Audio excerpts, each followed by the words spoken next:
Hello everybody. So today I want to talk about calculus and trigonometry. The topic today is about we need to prove this equation. So now I want to show you how to answer. So we have the formula in here. Sin s squared plus cosine s squared equals to number 1. So we need to put this one go to the right. So we will have sin s squared equals to 1 minus cosine s squared.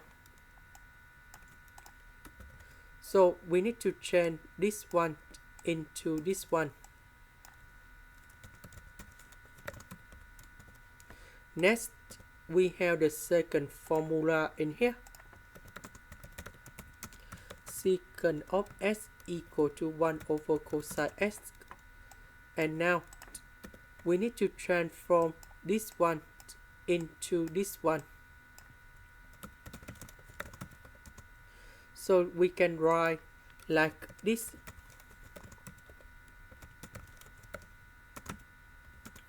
And this one we can put like this.